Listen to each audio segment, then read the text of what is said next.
Today's lesson is on the order of operations. Something that you should know about the order of operations is that they are a set of rules that mathematicians follow when solving numerical expressions.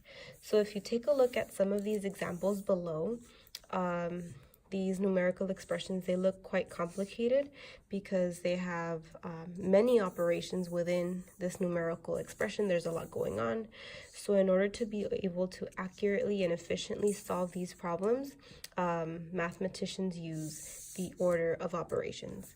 So for the order of operations, there are a total of 4 steps, and mathematicians use PEMDAS to remember the order of operations.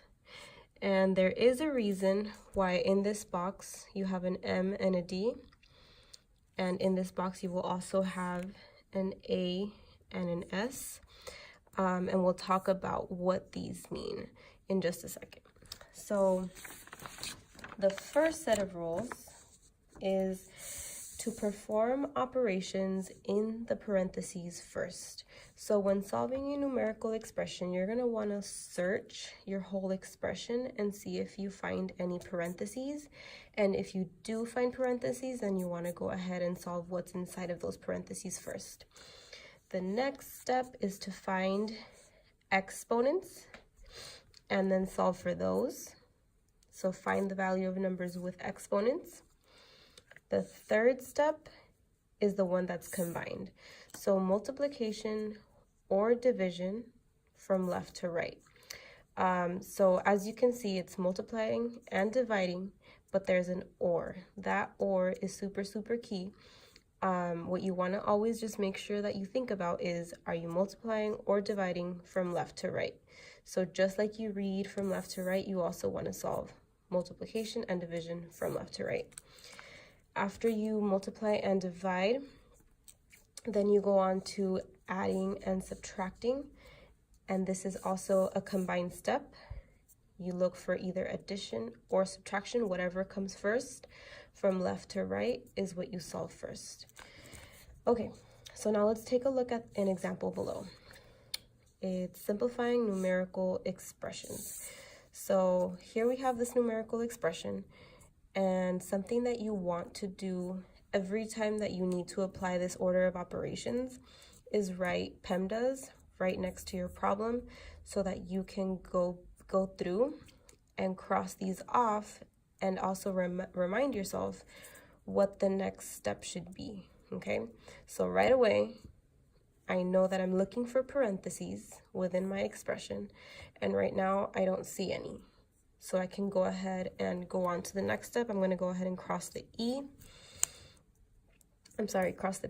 So now we're moving on to the E, which is exponents. So now I want to search my whole expression for those exponents. And in this expression, there happens to be 2 exponents. So I see 2 to the power of 3. I'm going to circle it. And then I see 3 to the power of 2. Okay, so now in your first step, you are going to be evaluating 3 cubed, and you're going to be evaluating 3 squared. So let's think about what 3 cubed means.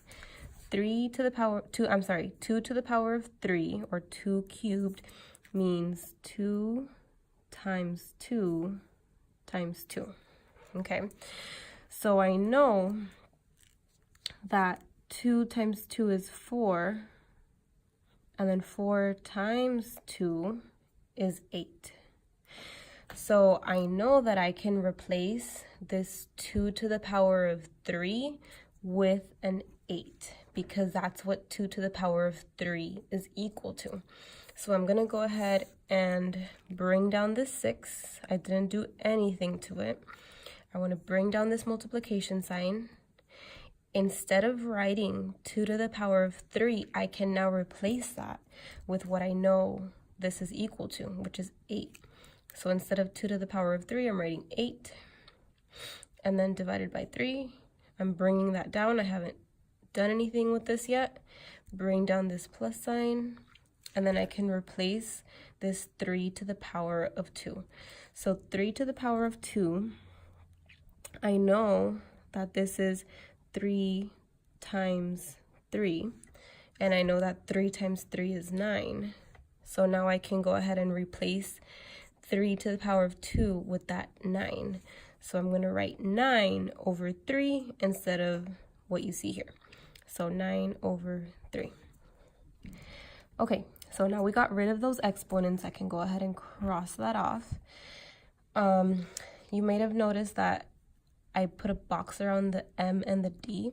The reason why I do that is because I like to remind myself that it's multiplication or division from left to right. And then I actually also do that with addition and subtraction. I put it in a box and then I do the same thing from left to right. Okay, so now I'm going to go ahead and search for that multiplication or division. So I see it here, and then I see it here.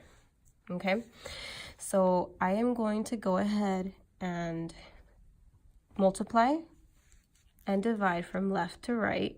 So I'm going to start here and go this way. Okay, so first I'm going to figure out what 6 times 8 is. So 6 times 8 is 48. I'm going to bring down divided by 3, and then I'm going to bring down this 9 over 3. Okay, so now I still have division, so I'm still in this step. So I'm going to go ahead and divide 48 divided by 3. I'm going to have to do some math on this side. That's 1.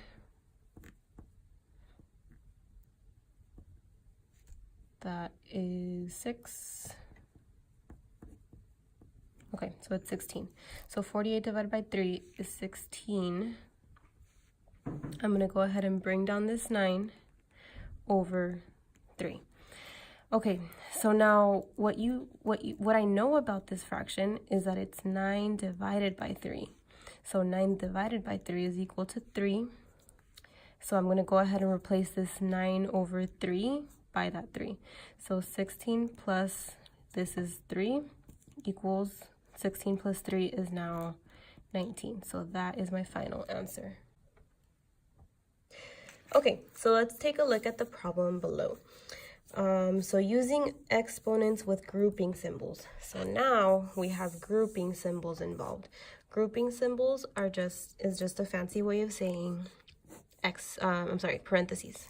Okay, so let's take a look at this expression, and once again I am going to write PEMDAS on the side to remind myself of the order of operations.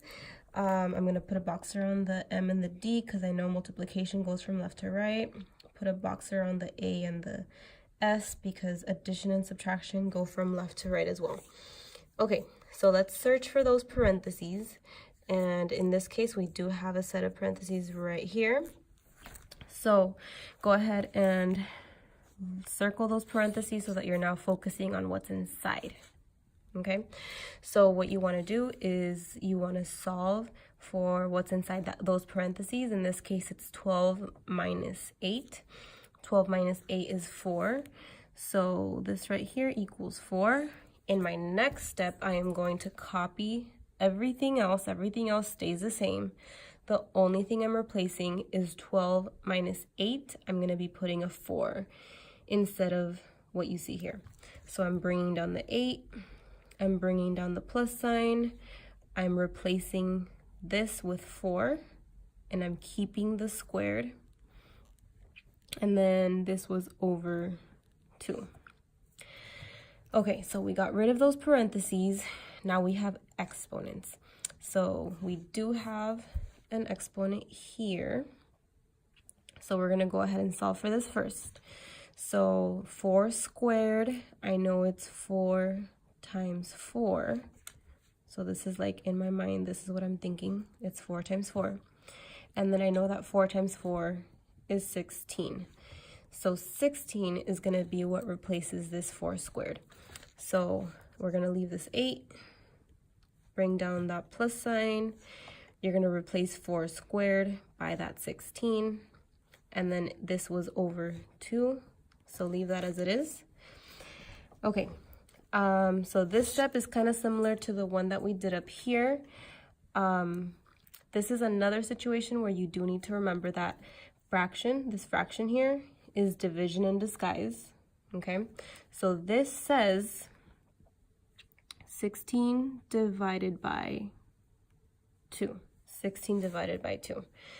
So that's what you want to think when you look at this. So let's go ahead and solve for that since it's division, and that goes before addition. So, oh, I forgot to cross off my E when I solved for the exponents. Now we're in multiplication and division, and here it is. Division is here. So 16 divided by 2 is 8. So I'm going to go ahead and write an 8 instead of all of this. So 8 plus this new 8 is going to give us 16. And that is our final answer.